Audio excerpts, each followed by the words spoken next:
Ini adalah pembelajaran analisa teknikal dari nol yang bisa kalian gunakan di instrumen finansial seperti saham, kripto, dan juga yang lainnya. Dan gue mau ngingetin agar hati-hati terhadap penipuan yang ada di Telegram. Kalau misalnya kalian disuruh transfer-transfer dengan mengatasnamakan gue, itu harap hati-hati karena itu adalah penipuan. Jangan sampai kalian melakukan transfer.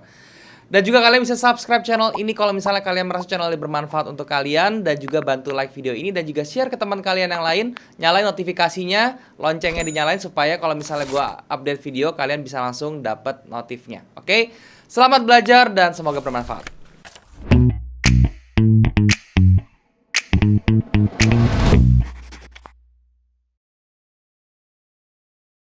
Dan di episode kali ini gue akan berbicara tentang psikologi trading lagi teman-teman ya. Jadi gue akan bahas tentang kesalahan-kesalahan yang sering dilakukan oleh trader, terutama untuk trader-trader forex yang baru mulai untuk trading di forex ya.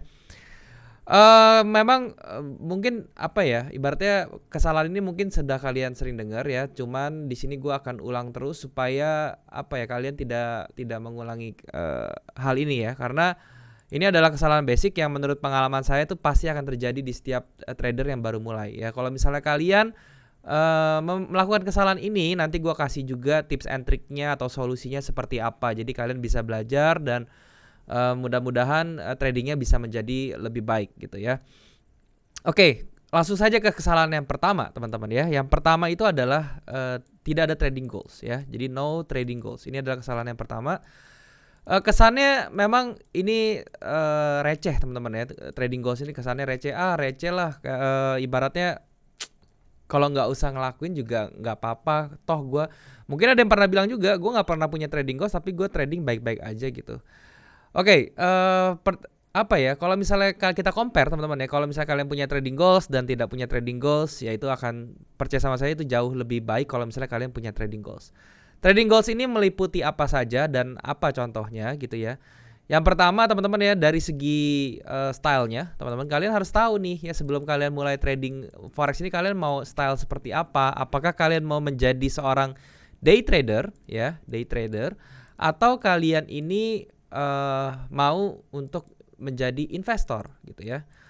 Investor. Nah, ini adalah kedua hal yang apa, yang pertama kali kalian pada saat masuk ke market itu kalian harus determine dulu. Kalian harus tentukan dulu kalian mau jadi short term trader atau long term trader. Kenapa harus seperti ini? Karena perlakuan tradingnya nanti akan berbeda jauh ya. Kalau misalnya kalian day trader, kalian akan fokusnya tentu ke yang namanya technical analysis ya. Ini dari segi analisisnya teman-teman ya. Technical analysis ya. Kemudian kalau yang investor, kalian tuh akan fokusnya ke fundamental analysis ya. Ini yang menjadi dasar. Oke. Jadi nanti tidak ada lagi perdebatan tuh. Kan ada yang suka, "Bang, lebih penting mana? Technical analysis apa fundamental analysis?" ya. Dua-duanya penting, tergantung trading style kalian seperti apa gitu ya. Kalau misalnya kalian lebih fokusnya ke short term trading ya, atau day trade seperti itu, atau intraday atau swing trade gitu yang lebih ke short term, kalian tuh akan lebih menggunakan technical analysis approach lebih besar ya. Semakin sebentar time frame-nya, semakin cepat waktu Anda untuk trading, itu maka penggunaan technical analysis ini porsinya akan semakin lebih besar. Sebaliknya kalau misalnya kalian tradingnya itu di time frame atau di jangka waktu yang lama ya, kalian akan lebih mengandalkan fundamental analysis gitu. Kalian tidak akan peduli atau lebih sedikit memperdulikan technical analysis, tidak akan terlalu banyak lihat technical analysis. That's why kalau misalnya kita compare ke pasar saham teman-teman ya, itu banyak yang berantem gara-gara hal ini. Karena apa? Karena si investor ini menganggap fundamental analysis ini yang paling benar, si trader ini menganggap technical analysis ini yang paling benar. Padahal ya dua-duanya benar, karena porsinya mereka ya beda gitu loh. Satu yang day trading, short term trading, satu yang investor. Jadi jangan ada keributan, jangan ada apa ya, ibaratnya siapa yang paling benar, siapa yang paling dipakai gitu. Enggak, dua-duanya itu memang dipakai, tergantung kalian style seperti apa. Itu ya, itu dari style seperti itu. Nah, yang kedua, trading goals kalian itu bisa kalian tentukan dari segi ibaratnya mindset teman-teman ya. Dari mindset itu jelas ya, apakah kalian ini trading itu hanya untuk meledakan uang ya, meledakan uang, atau kalian itu mengincar yang namanya growth teman-teman ya, growth. Oke. Ini juga nanti perlakuannya akan berbeda ya. Kalau misalnya kalian meledakkan uang, kalian berarti harus tahu caranya untuk memaintain risk management kalian. Ini harus bagus ya, harus plus-plus banget. Kemudian dari segi mentalnya juga harus berbeda gitu ya. Kalau misalnya seperti ini, tentunya kalau meledakkan uang ini high risk ya teman-teman ya. Risknya tuh tinggi gitu ya. Kemudian kalau dari segi mental kalian harus kuat, dikocok volatility segala macam itu juga harus kuat ya. Dan kemudian position sizingnya juga harus benar ya. Jadi seberapa besar lot yang kalian pakai itu kalian sudah tahu dibandingkan dengan resiko dan segala macam gitu ya. Dan nanti dari risk reward rasionya itu juga berbeda teman-teman ya. Ini akan menjadi lebih pendek dibandingkan kalau misalnya kalian itu trading untuk growth. Nah, kalau yang growth ya, RM-nya dari segi risk manajemennya ini pasti dari medium ya sampai ke low teman-teman ya. Ini udah pasti ya. Terus kemudian dari mentalnya itu juga beda ya. Kalian tidak trading dengan pergerakan market volatility itu kalian tidak akan terpengaruh. Harusnya mental kalian dibentuknya seperti itu. Jadi kalian tidak mempedulikan volatility ya. Kenapa? Karena ketika kalian sudah ibaratnya sudah yakin kalau misalnya kalian mau trading itu untuk growth teman-teman ya, itu kalian akan menikmati yang namanya marginnya itu untuk jangka panjang tentunya ya. Kalau misalnya marketnya hari ini gerak ke atas ke bawah, itu kalian tidak mempedulikan riak-riak kecil, kalian hanya mempedulikan wave-wave yang besar seperti itu. Itu dari segi mental kayak begitu. Kemudian dari position size-nya ini juga berbeda. Otomatis position size-nya itu akan lebih kecil, teman-teman ya, akan lebih kecil. Lebih kecil daripada si ini ya yang mau menggandakan uang ya. Dan kemudian dari risk reward rasionya juga beda ya, risk reward rasionya beda. Oke. Kenapa di sini saya mau bilangnya menggandakan uangnya? Kenapa? Karena ya banyak trader-trader itu yang mindsetnya tuh ke sini gitu ya, banyak yang ke sini. Yang tradingnya itu full margin segala macam itu pasti ke sini. Ya ini kalian harus siap, ya harus prepare seperti ini. Nah, kalau misalnya kalian sudah punya trading goals ya, saya sudah tahu nih style saya seperti apa, terus tujuan saya trading itu untuk apa gitu kan, sudah tahu. Nanti tracknya itu akan jelas teman-teman. Kalian tuh harus melakukan apa ya. Kalau misalnya kalian lebih condong ke sebelah kiri sini teman-teman ya, lebih condong ke sebelah kiri ini, itu sudah pasti kalian harus fokus ke technical analysis, kemudian risk reward rasionya harus jelas ya, terus kemudian dari money management yang ketat. Itu udah jelas. Kalau misalnya kalian lebih ke kanan teman-teman ya, kalian harus fokus ke fundamental analysis. Kemudian kalian juga harus hitung dari segi time-nya teman-teman ya. Dari time-nya itu maksudnya adalah kalian kasih batas waktu, kalian mau pegang itu berapa lama ya, entah itu 1 tahun, 2 tahun segala macam. Terus position size-nya jangan gede-gede ya, itu sudah berbeda cara memperlakukannya ya. Semoga ini bisa jelas yang pertama. Itu yang pertama teman-teman. Kemudian yang kedua, kesalahan yang kedua itu adalah trading dengan impuls ya teman-teman ya, dengan impuls atau kita bisa bilang itu emosi ya, emosi tanpa adanya basic rules. Oke, ini yang penting juga ya. Nah, teman-teman, kalian mungkin sering dengar ya di luar sana, trading itu kita harus mengandalkan logik, jangan mengandalkan emosi ya. Mungkin kalian sudah sering dengar. Tapi pertanyaan saya cuma satu, apakah itu mudah dilakukan ya? Tanya kepada diri kalian masing-masing, walaupun kalian sudah mendengar hal itu 1000 kali. Tanya sama diri kalian masing-masing, apakah sekarang sampai detik ini kalian benar-benar tidak pernah trading menggunakan emosi? Kalau misalnya kalian bilangnya iya, saya bisa bilang kalian bohong ya. Karena apa? Karena saya sendiri pun yang sudah berpengalaman cukup lama di dunia trading itu sampai detik ini pun masih kadang suka kelepasan pakai emosi ya. Jadi gini, intinya emosi itu bukannya untuk dieliminasi teman-teman. Ini yang kalian harus sadarin ya. Emotional trading itu bukan untuk dieliminasi ya. Tapi kalian itu harus dimanfaatkan seefektif mungkin ya. Manfaatkan seefektif mungkin. Loh kok emosi dimanfaatkan gimana gitu ya. Emosi itu tidak bisa dieliminasi, tapi kalian bisa reduce teman-teman ya. Reduce sampai ke level yang bisa dikatakan aman ya. Jadi kalau bisa dari 100% ya mungkin emosi ini masih masuk 10-15% ini masih oke ya. Kita butuh emosi dalam trading. Kenapa? Untuk menjaga yang namanya excitement dalam trading supaya kalian tidak boring. Karena percaya sama saya, kalau misalnya kalian sudah pernah trading sampai tahunan, puluhan tahun ya, 10 tahun, lebih dari 10 tahun ya, kalian akan mencapai titik yang namanya tuh jenuh teman-teman ya. Jenuh tuh udah pasti ya. Ini saya udah terjadi sama saya. Saya trading udah cukup lama dan ini saya sudah mengalami fase jenuh gitu. Kecuali kalau misalnya kalian trading itu masih baru-baru, otomatis kalian emosinya itu pasti ini terbalik ya. Jadi yang emosi itu 70% ya. Terus yang logiknya 30%. Ini terjadi ke semua trader baru ya. Gimana cara apa namanya turuninnya atau cara mengatasi hal ini ya?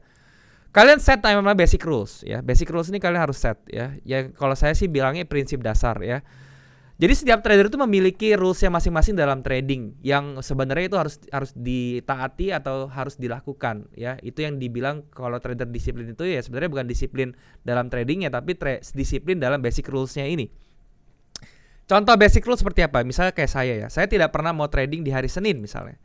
Saya tidak mau trading di hari Senin, ada alasannya tertentu gitu ya, mungkin karena kalau buat saya karena hari Senin itu di US tuh masih hari Minggu, jadi marketnya itu masih belum bergerak, masih belum ada tendensi, jadi saya nggak mau. Daripada saya cuman dimakan sama volatility atau dimakan dengan order-order dari smart money gitu, mendingan saya tunggu sampai marketnya itu jelas seperti apa. Itu rule saya pertama. Terus yang kedua, saya tidak akan ngehold loss saya lama-lama ya, saya akan cut loss saya itu secepat mungkin gitu ya. Dan saya kemudian akan membiarkan profit saya akan berjalan. Itu ya, itu basic rules yang saya buat. Tetapi saya harus sertakan BEP juga supaya profit saya nanti tidak berubah menjadi yang namanya loss, teman-teman ya, seperti itu. Jadi itu adalah segelintir basic rules yang saya ciptakan dalam setiap trading ya. Nggak cuma 2 ini aja, sebenarnya ada beberapa, saya ada 10 rules atau mungkin ada 24 ya kalau misalnya saya jabarin semua, cuman nggak semuanya itu yang saya harus lihat terus karena saya sebenarnya sudah hafal gitu ya, karena saya sudah terbiasa. Dulu saya untuk menanamkan itu menjadi kebiasaan, saya setiap trading saya baca dulu tuh. Jadi di samping saya itu ada kertas yang saya tulis rules saya selalu taruh di samping saya. Setiap saya trading itu saya selalu baca dulu saya sudah melakukan itu atau belum ya.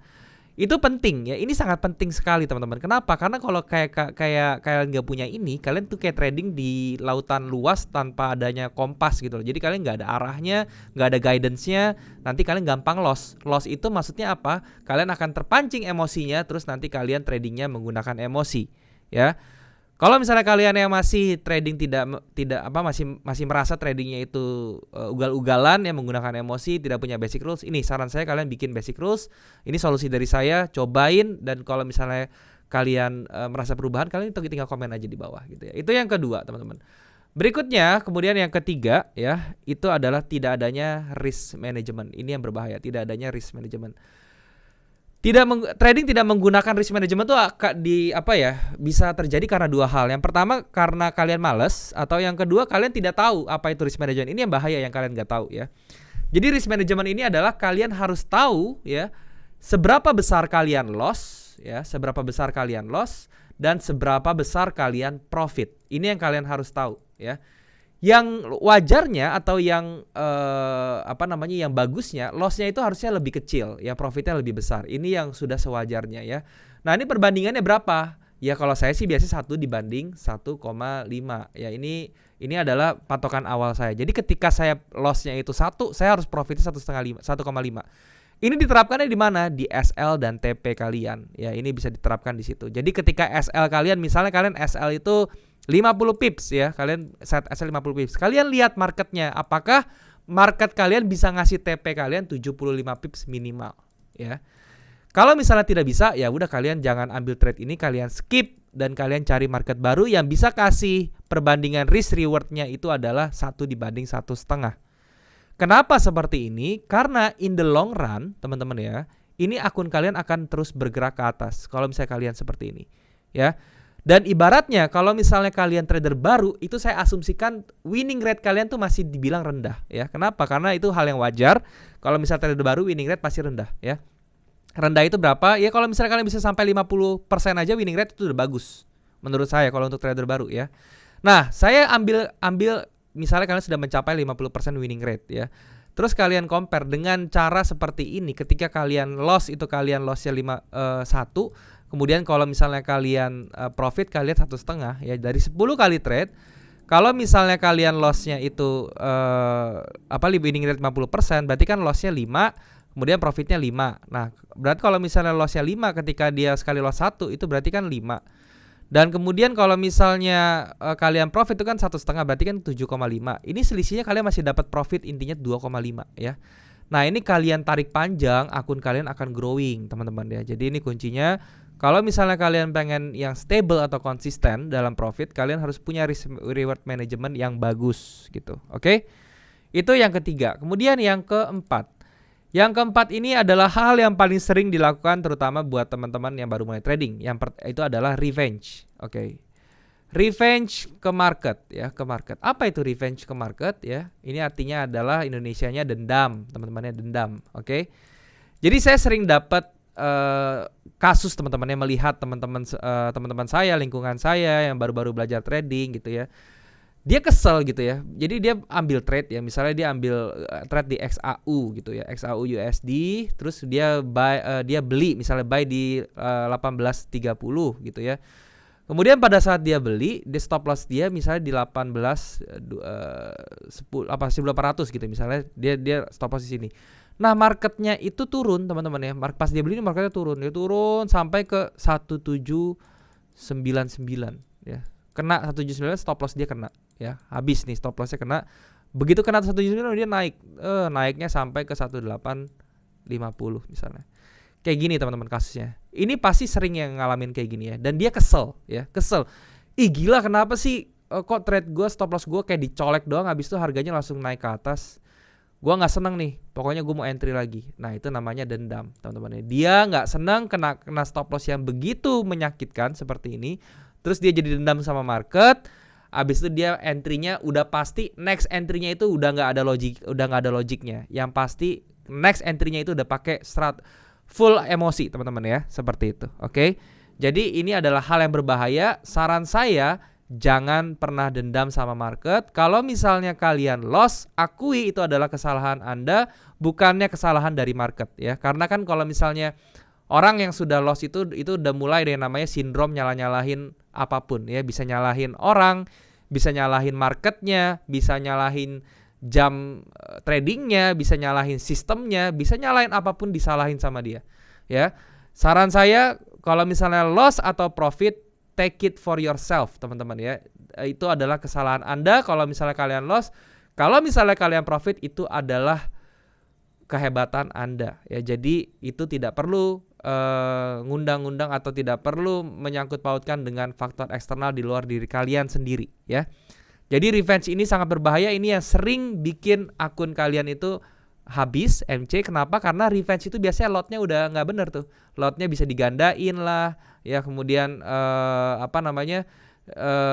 dia punya trade bisa over lah, bisa lebih banyak segala macam itu ya teman-teman. Jadi revenge ke market ini jangan sampai. Kalian introspeksi diri kalian setiap mau trade, tanyakan pada diri kan, apakah trade saya ini masuk akal, apakah ini hanya karena saya kesel, atau hanya apapun itu. Kalian harus declare dan kalian harus menerima kalau misalnya kalian loss itu bukan salah market tapi adalah salah kalian sendiri.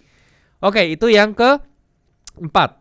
Kemudian yang kelima, sering gonta-ganti sistem teman-teman. Sering gonta-ganti sistem. Oke, ini yang juga kesalahan yang paling fatal ya. Jadi gini, kalau untuk trader yang baru, pasti kerjaannya dia itu adalah pertama nyari sistem yang bagus. Itu sudah pasti ya. Dia bisa googling, bisa YouTube, dengerin si A, dengerin si B, dengerin si C, si D gitu ya. Terus kemudian ketika dia sudah dapat nih, oke nih saya yakin nih yang sistem yang ini bagus gitu. Oke, dia udah coba ya, kemudian dia pakai nih di tradingnya. Kemudian pas dipakai ternyata baru 1 kali trade dia profit, 2 kali trade dia profit, 3 kali trade dia rugi nih ya, dia rugi.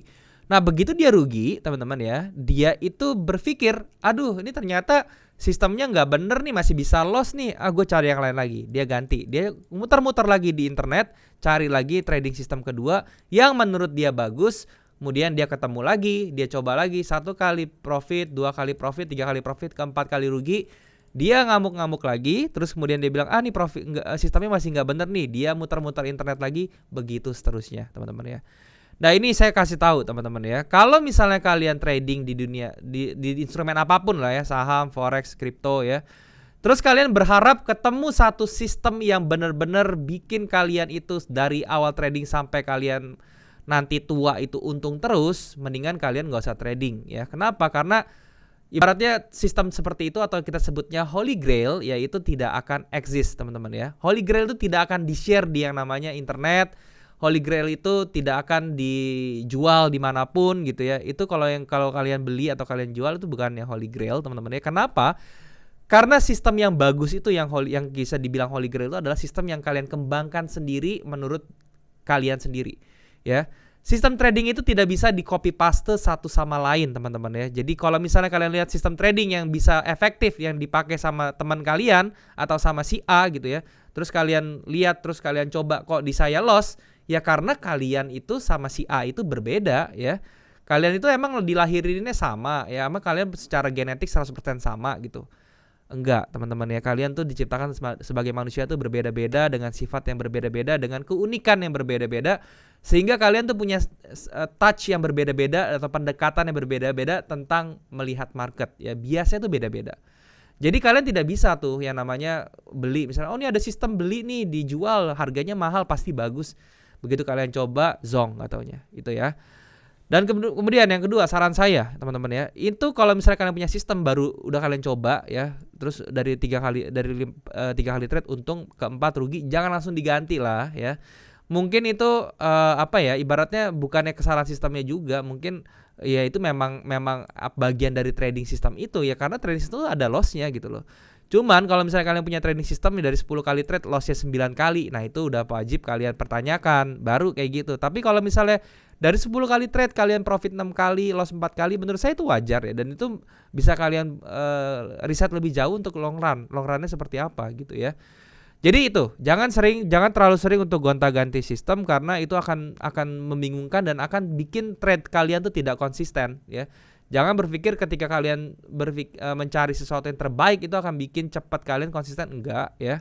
Itu malah bikin kalian makin tidak konsisten. Oke? Kemudian berikutnya, terlalu fokus ke profit. Ya, ini berbahaya ya, terlalu fokus ke profit. Oke? Nah, saya sadar teman-teman ya, kalian trading itu memang tujuan utamanya itu adalah profit atau ingin mencari uang atau mencari keuntungan gitu. Itu saya sadar ya. Cuman yang jadi masalah adalah ketika kalian terlalu fokusnya ke profit ya, ini mental kalian kena ya teman-teman ya. Mental kalian tuh akan beda ya. Mental kalian atau psikologi kalian tuh akan terganggu ya. Terganggu gimana? Kalau misalnya kalian terlalu fokus ke profit, nanti kalian tidak akan pernah bisa TP di angka yang seharusnya kalian TP ya. Jadi dikit-dikit begitu profit sedikit kalian sudah ambil. Begitu rugi nanti malah kalian tahan karena fokusnya ke profit gitu loh. Jangan pernah kalian fokus ke profit terlalu ekstrim ya. Jadi kalau dari 100% jangan lebih dari 50% fokus ke profit. Tapi kalian fokuslah ke posisi ya, ke entry teman-teman ya. Kalian harus fokus ke entry. Tanyakan apakah entry saya ini sudah semaksimal mungkin, sudah sebagus mungkin.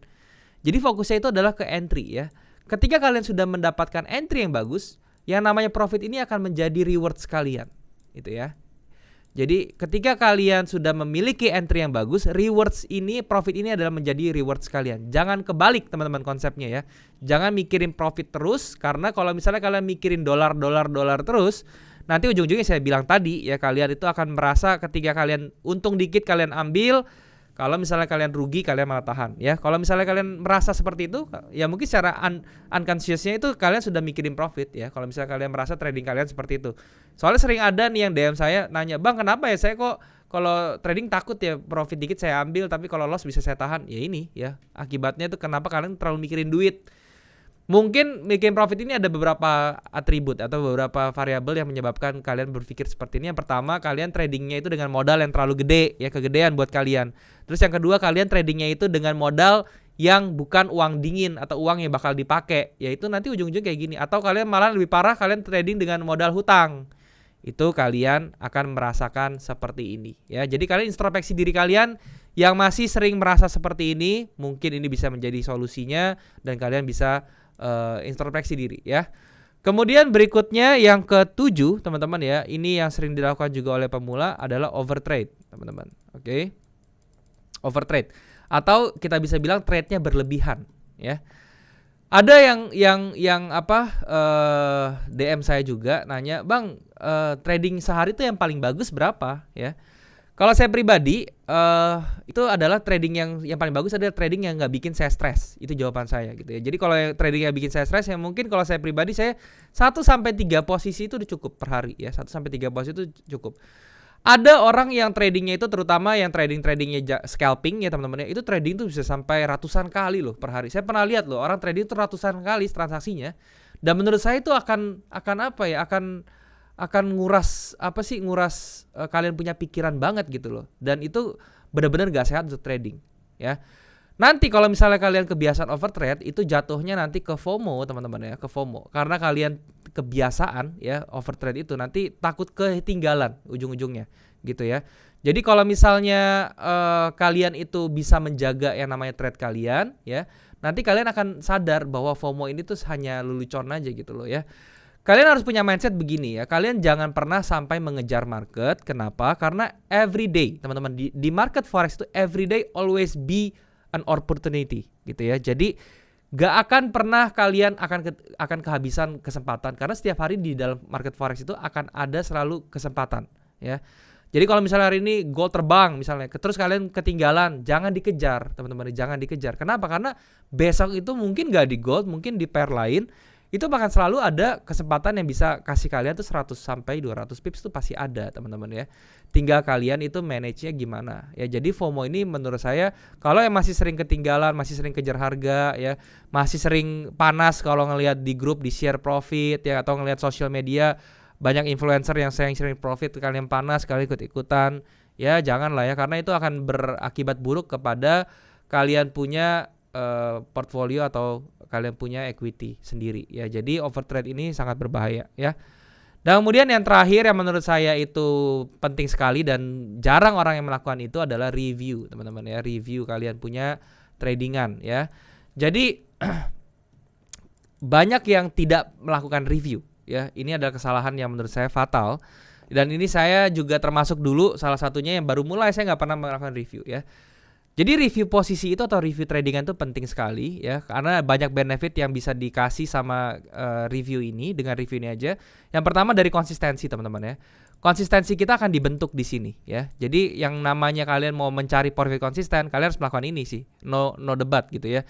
Kalau misalnya kalian tidak melakukan review market ya, itu kalian akan lama banget menuju konsistensi profit ya.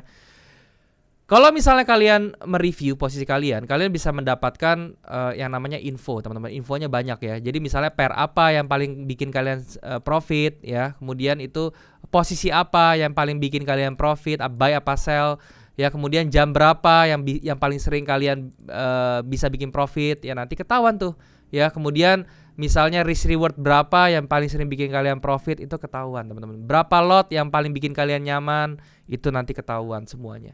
Ya, jadi ini review posisi ini adalah yang paling penting ya. Dan kemudian pakai strategi apa yang paling sering bikin kalian profit ya. Misalnya chart pattern terus ya, kalian bandingin chart pattern, candle pattern. Ternyata saya suka trading dengan chart pattern ya. Nanti akan ketahuan ya. Strategi-strateginya bisa bikin kalian nyaman, yang bisa bikin kalian profit itu yang seperti apa. Ya kalian kalau nggak percaya, kalian cobain aja ya. 50 trade aja kalian bikinin reviewnya. Ya, nanti kalian bisa lihat perbedaan tradingnya itu seperti apa gitu loh. Oke. Kalau misalnya kalian tidak melakukan review ini, bisa mencapai konsistensi nggak? Bisa, cuman jangka waktunya lama sekali gitu ya. Ini adalah kesalahan yang benar-benar kalau saya bisa ulang waktu, saya dulu tradingnya pasti akan mulai dengan langsung menggunakan review ini teman-teman ya. Jadi saya harus review kenapa saya bisa loss, kenapa saya bisa profit, kesalahan apa yang saya lakukan, dan kecerdasan apa, kepintaran apa yang saya lakukan sehingga saya profit ya. Jadi kalau misalnya kalian melakukan review ini, kalian akan menjadi trader yang continuous improvement teman-teman ya, yang berkembang terus, ibaratnya seperti itu ya. Kalian akan selalu belajar, kalian akan mencegah yang namanya kesombongan. Kenapa? Karena kadang-kadang ada tuh trader-trader yang kalau misalnya sudah profit 10 kali berturut-turut, dia jadi sombong dan dia berasa market itu sangat gampang sekali gitu. Ada teman-teman ya. Di kripto itu apalagi ya, kalau misalnya kita masuk ke dalam fase yang bull run ya, di kripto itu ada namanya bull run teman-teman ya, yang parabolic run atau bull run itu semuanya muncul di sosial media teman-teman ya. Bilanglah saya beli dari harga A, saya jual di ratusan persen, B segala macam. Tapi begitu dia bearish seperti ini kriptonya kayak kemarin itu hilang semua tuh ya, yang tadinya suka pamer profit segala macam ya. Seperti itu teman-teman ya. Jadi itu yang penting. Jadi ada 8 hal teman-teman ya, kesimpulannya ada 8 hal yang benar-benar sering dilakukan, dan tadi solusinya saya sudah kasihin semua seperti apa ya. Yang pertama itu saya ulang ya, tidak ada trading goals ya. Yang kedua, trading dengan emosi ya, itu bisa disolusikan dengan kalian bikin basic rules. Kemudian yang ketiga, tidak ada risk management, itu bisa disolusikan, kalian bisa bikin risk managementnya seperti apa, tadi saya sudah jelaskan. Yang keempat, balas dendam ke market ya. Solusinya adalah kalian bisa acceptance-nya tuh tinggi, kalian bisa mengakui kalau misalnya kalian trading, kalau kalian loss kalian salah. Yang kelima, ganti sistem terlalu cepat ya, gonta-ganti sistem. Saran saya kalau solusinya itu adalah kalian jangan terlalu mencari holy grail ya, kalian kembangkan apa yang sudah kalian punya ya, kalian kaji lagi lebih jauh. Kemudian yang keenam, terlalu fokus ke profit. Solusinya adalah kalian jangan fokus ke profit, tapi fokusnya itu adalah ke posisi kalian, ke entry apa sudah terbagus. Kemudian yang 7, overtrade ya. Solusinya adalah kalian kalau supaya nggak overtrade itu kalian jangan sering-sering lihat social media yang bikin kalian FOMO segala macam. Dan yang kedua itu kalian bikin trading plan, itu menjadi solusi yang sangat terbaik. Yang kedelapan adalah review teman-teman ya. Kalau misalnya kalian tidak pernah mereview, solusinya adalah kalian bikin review dan atau bisa bilang trading journal. Itu adalah kunci menurut saya untuk menuju yang namanya konsistensi. Oke teman-teman, jadi itu adalah kesalahan-kesalahan trader yang mau saya sharing. Semoga kalian bisa mengambil sesuatu dari video ini, bisa belajar, terutama buat teman-teman yang baru trading, sehingga ini bisa menjadi sesuatu yang bisa kalian praktekkan dalam trading kalian dan mengubah trading kalian. Oke? Mungkin ini saja teman-teman, thank you. Sekarang kita balik lagi ke kamera.